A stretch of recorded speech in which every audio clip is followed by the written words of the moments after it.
Hello, Nickelodeon fans, and welcome to This Week in Nickelodeon History. My name is Captain Eric, and we are covering all of the Nickelodeon shows that either started or ended between the times of November 14th to November 20th. Sorry about the delay for some of the episodes this week. Getting on track. I've been usually, ahead a week or two with some of the recordings, but lately with how much has been going on, especially around the holidays and everything that's going on my end personally, it's been kind of having to record almost at the last minute. But the good news is I will have some time in the next few weeks to get through pretty much the rest of the year of episodes, so they should be coming out more on their scheduled days, which was normally supposed to be Mondays for the Squarecast, Wednesdays for This Week in Nickelodeon History, and then obviously you can see how things like shift down. But there is always consistency, and honestly, with This Week in Nickelodeon History, I really can't miss a week. So if you are a regular follower of the audio podcast, thank you. You are much appreciated. These episodes of This Week in Nickelodeon History, I'm just trying to keep them a little bit more low-key and down to earth, less editing from my end, a little bit more personal than just being the everyday, just trying to be a showman on the Squarecast, or trying to keep the energy up. This one, the energy is great, but it's just more mistakes, less editing. That's what it's about. This podcast is evolving. But we are starting This Week in Nickelodeon History 3 years ago on November 20th, 2018. We had the final episode of Keep It Spotless, a competition program that ran from March 26th all the way to November 20th, ran for 20 episodes. It was presented by Melissa Vanderschiff, directed by Peter Ney, and created by Simon Crosley. What was the competition? The program features children contestants competing for cash prizes as they aim to keep themselves clean while they navigate and make their way around an obstacle course. Keep it spotless. I get it. All right, so it's a cleaning competition. That's smart. That's a smart idea. You know what? Like, have adults do this kind of competition, whether or not against kids or even just against other adults. Like, there should be a cleaning, organizing type competition on ABC, CBS, whatever. Like, that's a great idea, because there's some impressive people who can organize in quick fashion out there. I'm sure you've seen at least one or two of these people pop up on Instagram or TikTok, and it's kind of impressive to see them do it. So I would like to see who the best in the country is at that. You could probably make an entire career after being just like the first greatest organizer, like America's best organizer, America's best cleaner, whatever. Use one of those. 5 years ago, on November 16th, 2016, we had the final episode of All In with Cam Newton. Once again, 20 episode run. This time the show started on June 3rd, went all the way to November 16th. Was presented, of course, by Cam Newton, and it's about Newton helping kids accomplish their dreams, and the quote here is, whatever their dream is, experts in that field are recruited to help them learn and get better at it. The show had some special appearances by Lisa Leslie, Sutton Foster, Michelle Obama, and most importantly, Tom Kenny, voice of SpongeBob SquarePants.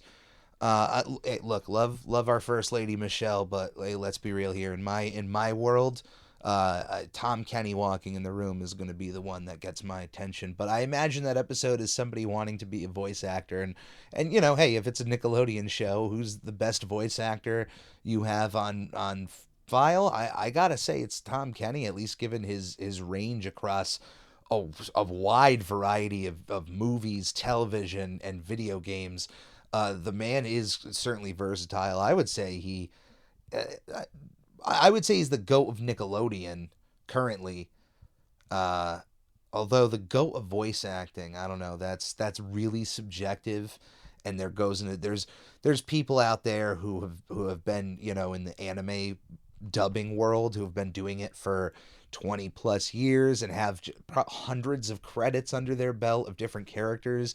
Then you get into the people of video games and the amount of characters and actors out there who have portrayed it. It's yeah, that's crazy. But at least for Nickelodeon, Tom Kenny, one of the big ones on there. So I'm sure, hopefully that kid took some great advice from Tom. But 9 years ago, on November 2nd, 2012, we saw the premiere of Dead Time Stories, a an anthology fantasy series written by Annette Cascone and based off the book series of the same title, created by Annette and Gina Cascone. So the book series Dead Time Stories got an 11 episode series that aired in the United States from November 2nd, 2012, and went all the way to October 26th, 2014.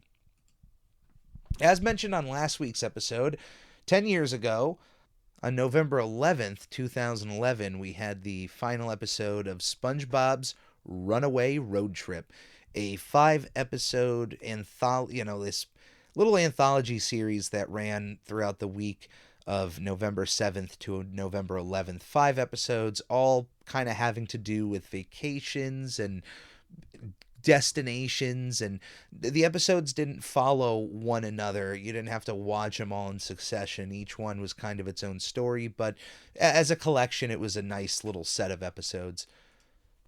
13 years ago, on November 16th, 2008, the Rugrats Preschool Days had its U.S. premiere on Nickelodeon. Now, a year earlier, on July 25th, 2005, this spin-off series first premiered on the Tales from the Crib Snow White and the Tales from the Crib Three Jacks and a Beanstalk DVDs. For those that have no idea what I'm talking about, and that's all gibberish to you, Rugrats, by the end of its run, went into the market of making DVD, straight to DVD movies. It was pretty popular at the time to have like DVD. DVDs themselves were selling, but having DVD exclusive movies or things like that were actually extremely popular for a long period of time. So after the Rugrats were kind of done, this was a way to prolong the series. So they created the Tales from the Crib series, which were going to just, be the Rugrats. They were going to do with the Rugrats what they do with Tom and Jerry these days, where they insert Tom and Jerry into a known story. Now, Jack and the Beanstalk and Snow White, very famous characters have done riffs on these properties before. Mickey Mouse comes to mind with the Jack and the Beanstalk one, that classic short. Snow White has been done to death by parodied at least by so many other cartoons, even Rugrats themselves with the Finsterella episode. But it's not a concept that is interesting to me. I love the Rugrats, but I don't necessarily like. Yes, within their episodes when they use their imaginations and their day-to-day life is then brought into a bigger world. Those are great. But those are great in small segments, For example, we'll get into a really good example later on talking about it, but the beginning of the Rugrats movie with the Indiana Jones setup, that is fantastic because it's a setup. If it's an entire movie like that where it's like the babies are in a legitimate action movie, I don't know. When there's not real, I don't know, when there's not real stakes, it's not as fun. I don't know. Maybe there's some gold to come from that kind of content, but it was never interesting for me. We went off a tangent there. But anyway, they had these straight to DVD movies, and on these DVDs they had episodes of this spin-off series, Rugrats, Angelica and Susie's Preschool Days. Or Preschool Days. I know that in some places it was actually, the actual title was Angelica and Susie's Preschool Days. DAZE, by the way. Now, this concept was taking the idea of a younger Angelica and Susie and putting them in preschool. It's not taking our babies and aging them up, although that would be an interesting concept. Instead of doing, well, All Grown Up is interesting on its own, but imagine taking Tommy, Chucky, Phil, Lil, Kimmy, and Dill and putting them in preschool. That's an entirely new element, and you can still have them as, relatively young kids, babies even. But no, this was all about Angelica and Susie. The art style of this spin-off is also a little bit different from the main Rugrats series. I guess in a way, how Camp Coral, you can tell it's SpongeBob, but it clearly is different. It's kind of like that. Like, you can, when you see Angelica and Susie, like, you can tell it's Rugrats, but it's a bit different. They tried something different. It really didn't work. Only 4 episodes of this show were created as a bit of a concept. Oh, they went past more than a pilot. So if more than one episode was created. The big thing I would say that was great about this was the use of Harold, who was an all grown up. He was an all grown up as Angelica's friend, and here he's used a bit more as comedic relief, and that I always enjoyed. But Savannah also, they used a lot of the all grown up teenagers to build the cast of preschoolers. So Savannah and Harold, characters from All Grown Up, were preschoolers in the show. It's pretty cool for world building to make everything kind of cohesive, but the change of art style is really jarring, and I think what really, I probably would ultimately hurt it. But 15 years ago, on November 14th, 2006, we had the final episode of As Told by Ginger. As Told by Ginger was created by Emily Kapnick and was a show right out of the Klasky Chupo animation studio. So it had a very Klasky Chupo, specific art style, which, by the way, since we're bringing that up, Arlene Klasky and Gabar Chupo were the creators of Rugrats Preschool Days as well. But here we have Emily Kapnick running this series, which is a slice of life Nickelodeon drama. There is certainly comedy to be found in this show, and a lot of the characters are very quirky and comedic. And so when I say drama, I definitely don't want to make it sound like there aren't any laughs, but there is a significant amount of continuity in this episode. Characters remember things, actions are remembered, and if you follow the show and pay attention to it, you can certainly find reasons as to why characters act the way they do towards other characters, and things are remembered. There's a really significant amount of continuity throughout that show, an impressive amount of continuity. So much that I think if you maybe watched 1 or 2 season 1 episodes and decided, oh, I'll watch a season 3 episode, you would not that you would be like lost, but there would definitely be some things that have changed in the world. It's like a soap opera. You got to pay attention to each and every episode. This is a really, to me, from beginning to end, it's one of the unsung, backbone, underappreciated Nicktoons ever.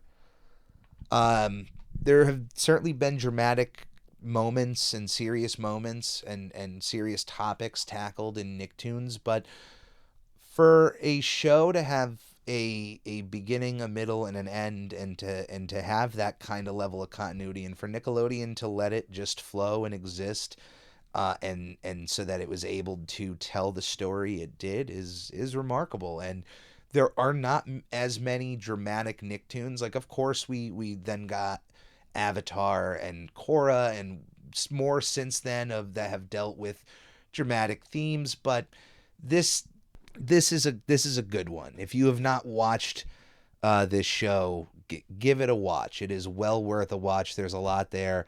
There was a lot of the third season I missed, but I then, when I found out that the finale legitimately had a time jump at the end, spoiler warning, I mean, it's been out for 15 years, but um, I went back and watched that time jump and felt like, wow, you don't really kind of see this kind of finality in many Nicktoons, and to see one, it was it's a very cool moment. I'm glad they got to have that in there. Makes me think of the Angry Beavers not getting their true final moment, which is a bit unfortunate.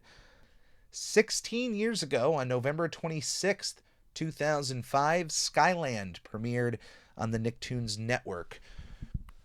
Created by, and I apologize if I happen to butcher any of these names, this was a show made in France. Its original language is French, and it was created by Emmanuel Gorenstein, Alexander de la Pateliere, and Matthew Delaporte. It's the best I can do at this moment in time. But yeah, Skyland ran for 2 seasons of 26 episodes, and was Nicktoons Network. When they first premiered this, it felt like an event.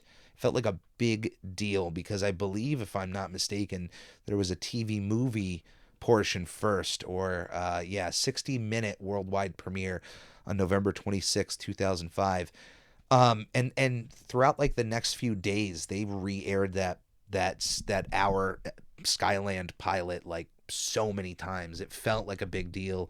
And then when there was going to be a show continuation following this, it was a pretty, like, there was a few other students at the time in school who also watched some of the original shows on Nicktoons Network, some fellow classmates of mine, and I remember that there was a few that were really into Skyland. I personally didn't get into it as much, but there sometimes when it was on, I definitely did check it out, and I enjoyed what I saw.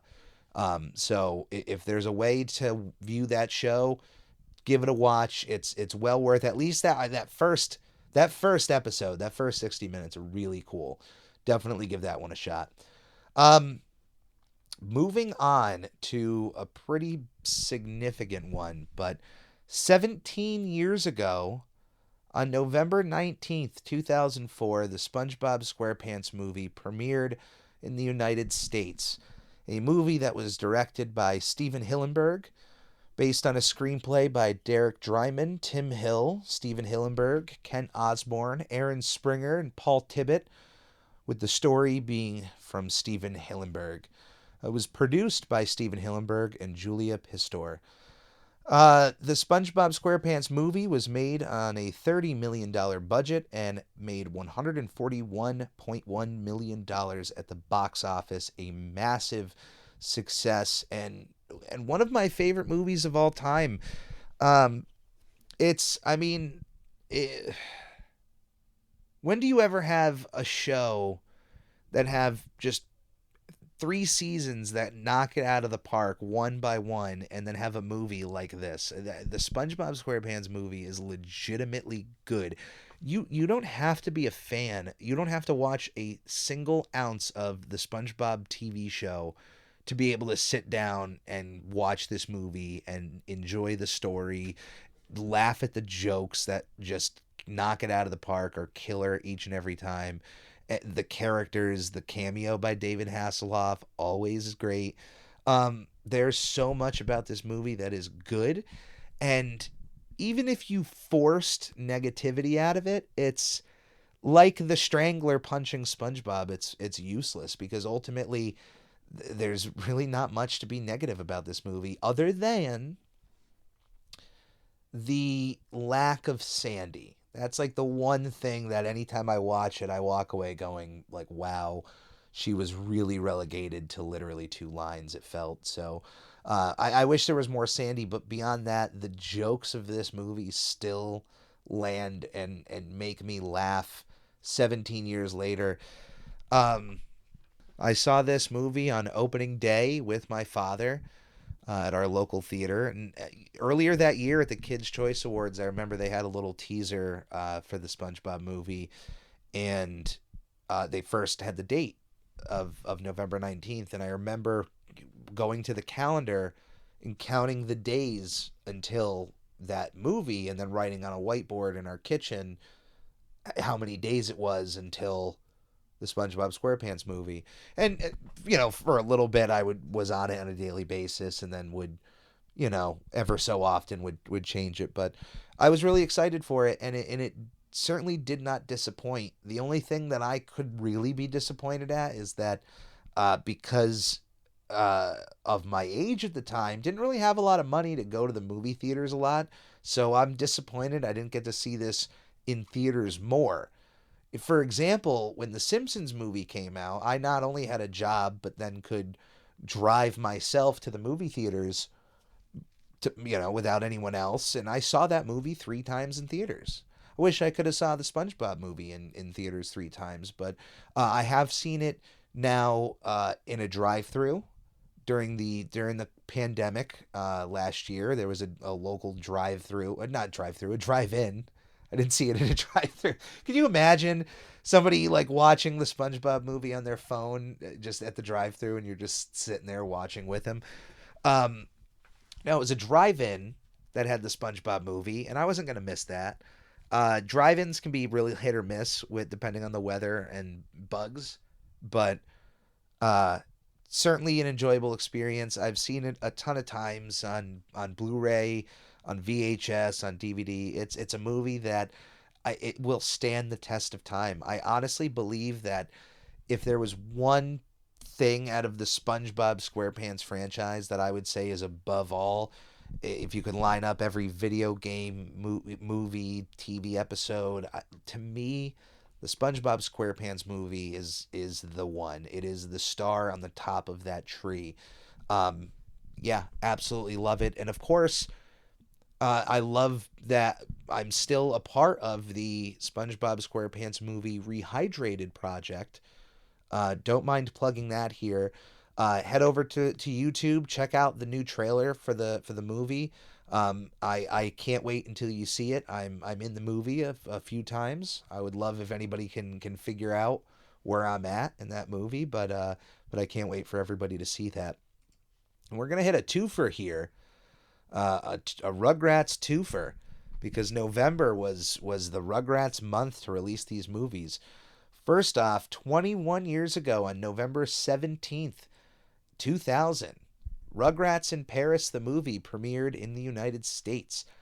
Directed by Stig Berquist and Paul Demure, the movie was written by J. David Stem, David N. Weiss, Jill Gorey, Barbara Hendorn, and Kate Boldier.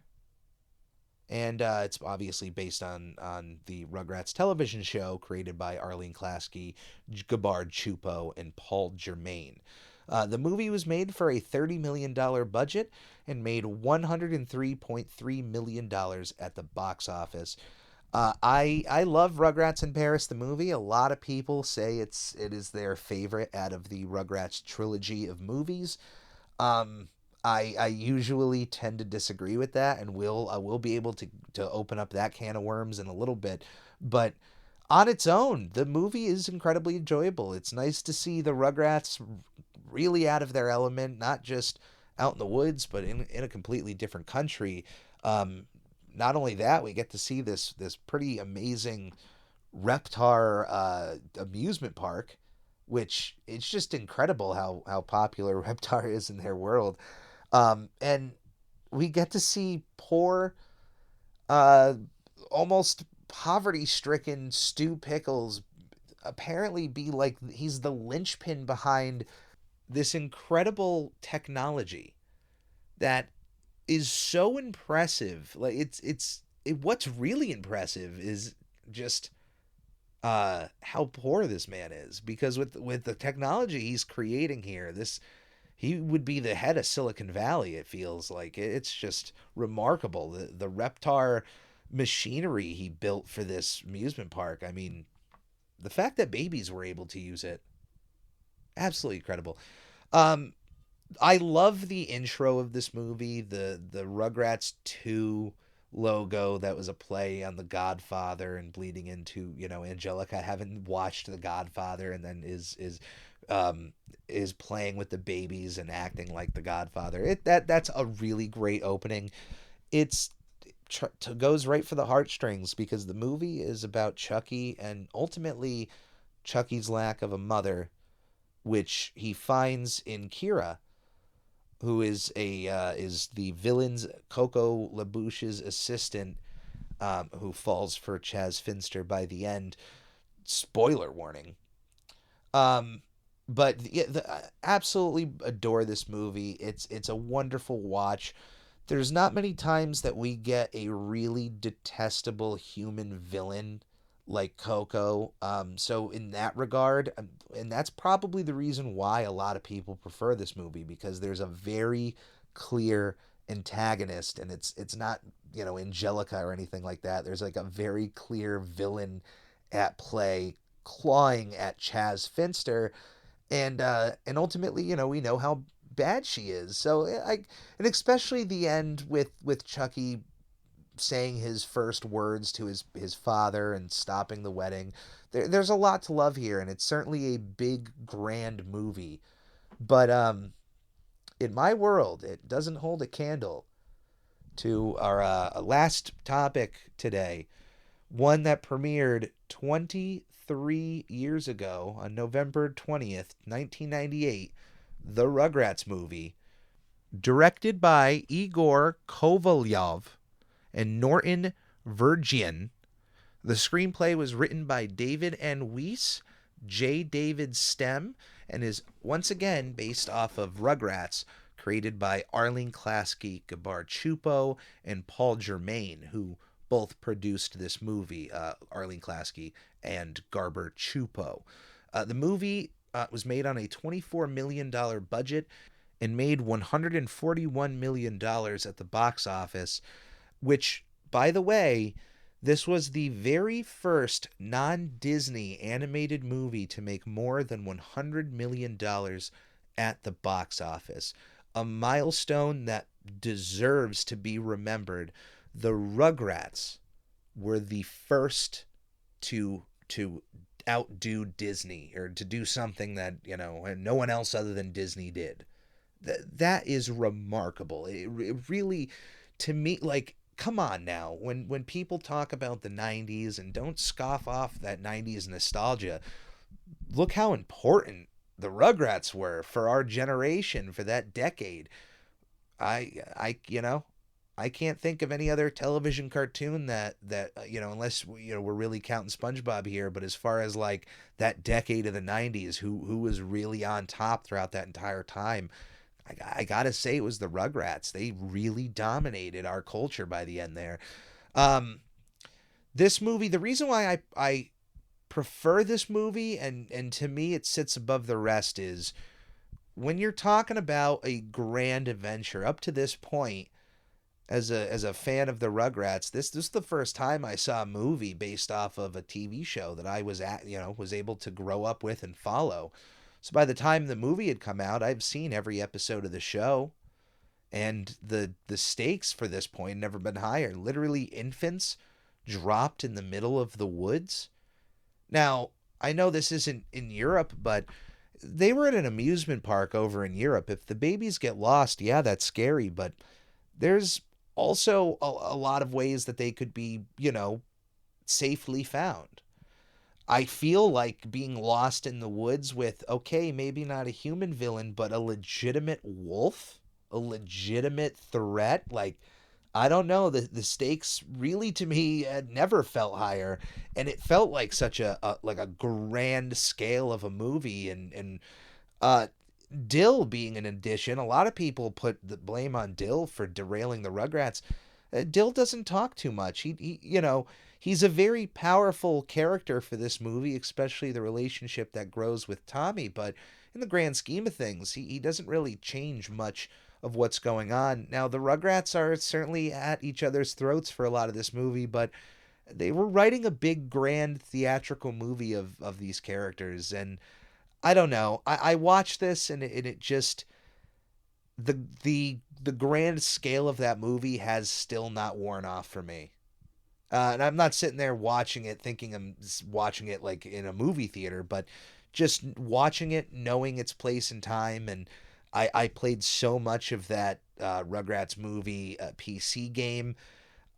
So much time devoted on the Rugrats movie website and all of the PC games that are lost to time now. I remember one where you're going through the woods and you have to, there's like different dead ends where you just run into the wolf and essentially game over, you die. But this was just, it's one of my favorite Nickelodeon movies. It would not fit in my top 10 movies of all time. I don't know if it would fit in my top 10 animated movies of all time. It would definitely fit in my top 25, maybe even top 15, but I adore the Rugrats movie, as so much so that if you were paying attention to any of my newest videos, I have a framed poster of the Rugrats movie directly behind me, right next to a framed poster of the Spongebob SquarePants movie, at least the teaser one. That theatrical poster with the Reptar wagon, which, by the way, the Reptar wagon, one of the coolest vehicles to exist.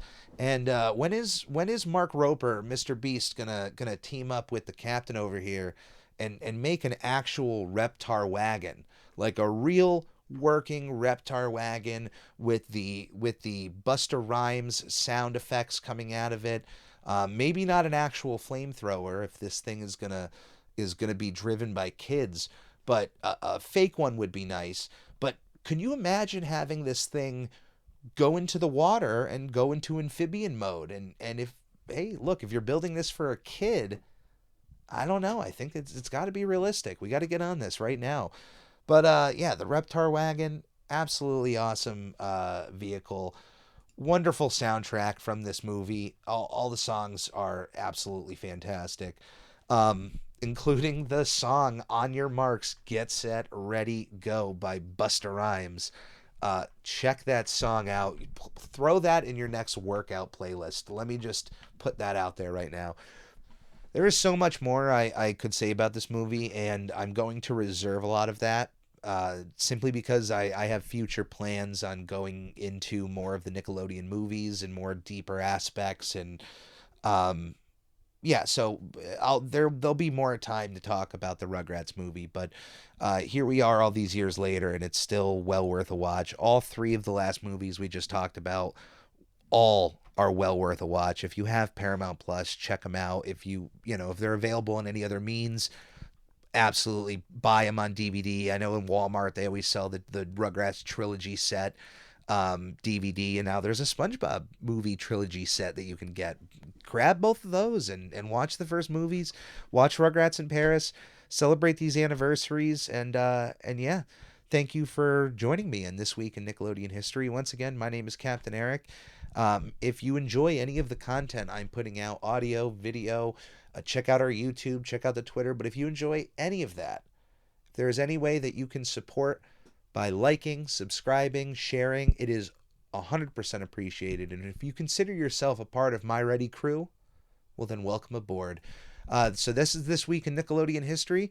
I'm signing off. We'll see you next week. Stay safe, everybody. On the Lord Hut, here a hut, Nick. On the Lord Hut, here a hut, Nick, Nick. On the Ricky Ticky Low, while living #1 Nickelodeon.